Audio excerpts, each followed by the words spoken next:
कल्पना कीजिए, एक ऐसा प्राणी जिसकी सांस में जहर है, जिसका स्पर्श मृत्यु है, जिसकी आंखों में समूचा ब्रह्मांड समाया है। और फिर कल्पना कीजिए कि उस प्राणी को खुद महादेव ने अपने गले में धारण किया। क्यों? क्योंकि वो कोई साधारण सर्प नहीं था, वो था वासुकी, नागों का राजा। वो सर्प जिसने एक बार अपना पूरा शरीर रस्सी की तरह दे दिया ताकि देवता और असुर मिलकर सृष्टि को बचा सके। वो राजा जिसने असहनीय दर्द में भी मुंह नहीं खोला।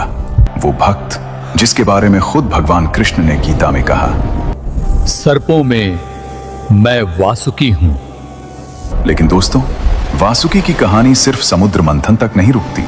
उनकी कहानी में है एक कठोर तपस्या जिसने शिव को पिघला दिया, एक श्राप जिसने पूरी नाग जाति को तोड़ दिया, और एक ऐसा त्याग जिसे तीनों लोगों ने याद रखा। क्या वासुकी सिर्फ एक सर्प थे या एक दर्शन, एक जीवन सत्य? आज की इस यात्रा में आप जानेंगे वासुकी की वो कहानियां जो ग्रंथों में दबी रह गई, वो सच्चाइयां जो आपकी अपनी जिंदगी से सीधी जुड़ती हैं। तो बने रहिए हमारे साथ, क्योंकि ये सिर्फ एक कहानी नहीं, ये उस राजा की गाथा है जिसने खुद को मिटाकर दुनिया को बचाया।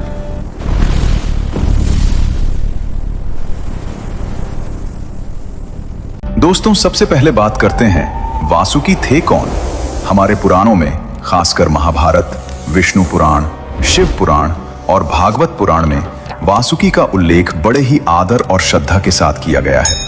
वासुकी महर्षि कश्यप और उनकी पत्नी कद्रु माता के पुत्र थे। कद्रु को सर्पों की माता कहा जाता है। उनके गर्भ से हजारों नागों ने जन्म लिया। शेषनाग, वासुकी, तक्षक, करकोटक, पद्म और भी अनेक।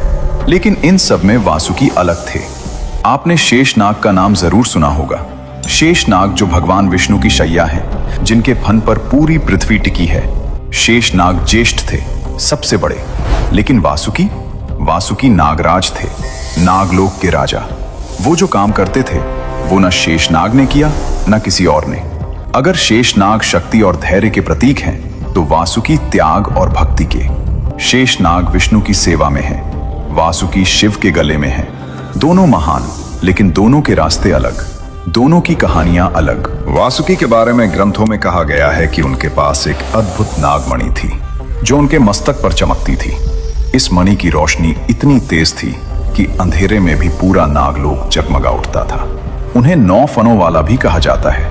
हर फन एक दिशा का, एक शक्ति का प्रतीक। उनकी आंखों में एक अजीब सम्मोहन था। कोई भी उनकी आंखों में देखता तो उसे अपनी गलतियां खुद याद आ जाती थी। वो न्याय के राजा थे, ना कमजोर पर अत्याचार करते थे, ना शक्तिशाली से डरते थे। लेकिन उनकी सबसे बड़ी पहचान थी उनकी भक्ति। वासुकी नागलोक के राजा थे। नागलोक यानी पाताल लोक का वो हिस्सा जहां सर्पों का साम्राज्य था, जहां रत्न माणिक्य से भरे महल थे, जहां नाग कन्याएं नृत्य करती थीं, जहां ज्ञान की नदियां बहती थीं और जहां वासुकी न्याय और प्रेम के साथ राज करते थे। उनके दरबार में कोई भेद नहीं था, छोटा नाग हो या बड़ा, सबको समान न्याय मिलता था। यही उनकी महानता थी, यही उनका धर्म था। लेकिन दोस्तों, वासुकी की असली कहानी की शुरुआत होती है उस तपस्या से जो उन्होंने भगवान शिव के लिए की थी। बहुत पहले की बात है, जब नागलोक अभी अभी बसा था, जब वासुकी अभी युवा थे। वासुकी ने सुना था शिव के बारे में, उन महादेव के बारे में जो तीनों लोकों के स्वामी हैं, जो भस्म लगाते हैं, जो श्मशान में रहते हैं, जो मृत्यु से भी नहीं डरते। और वासुकी के मन में एक इच्छा जागी, मैं इन्हीं की सेवा करूंगा, इन्हीं को अपना सब कुछ दूंगा। वासुकी ने तपस्या शुरू की, कठोर, बहुत कठोर। वासुकी हिमालय की गुफा में बैठ गए, ध्यान में। उन्होंने भोजन त्याग दिया, जल त्याग दिया। ओम नमः शिवाय। दिन बीते, महीने बीते, साल बीते। जंगल में तूफान आए, बर्फ गिरी, धरती कांपी, लेकिन वासुकी नहीं हिले। उनके शरीर पर दीमके चढ़ गईं, लेकिन वो नहीं हिले। उनके चारों ओर जंगल की आग लग गई, लेकिन वो नहीं हिले। बस एक ही नाम, शिवत शिवत शिव। और फिर एक दिन वो पल आया, जमीन हिली, आकाश गरजा और वासुकी के सामने प्रकट हुए भगवान शिव। जटा में गंगा, माथे पर चंद्रमा, गले में रुद्राक्ष। आंखों में एक अजीब शांति। शिव ने वासुकी को देखा, मुस्कुराए और बोले, वासुकी, तुम्हारी भक्ति ने मुझे यहाँ खींच लिया।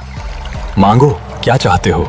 वासुकी ने आंखें खोली, शिव को देखा और बोले, प्रभु, मुझे कुछ नहीं चाहिए, बस इतना कि मैं हमेशा आपके पास रहूं, आपकी सेवा में।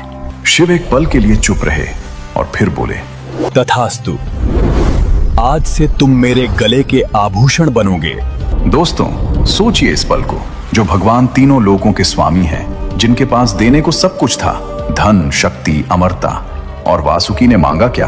बस सेवा का अधिकार। यही सच्ची भक्ति है, जो मांगता नहीं, जो देता है। और शिव ने भी इसे समझा, इसीलिए उन्होंने वासुकी को ऐसा स्थान दिया जो किसी देवता को नहीं मिला, खुद अपने गले में। आज भी जब आप शिव की तस्वीर देखते हैं, उनके गले में लिपटा नाग, वो वासुकी हैं, आज भी, हर पल। लेकिन दोस्तों, वासुकी की कहानी यहां नहीं रुकती। अब आने वाला था वो दिन जो वासुकी की असली परीक्षा था। वो दिन जब उनकी जान दांव पर थी, जब उन्हें एक ऐसे काम के लिए हां कहनी थी जिसका दर्द शायद मृत्यु से भी बड़ा था।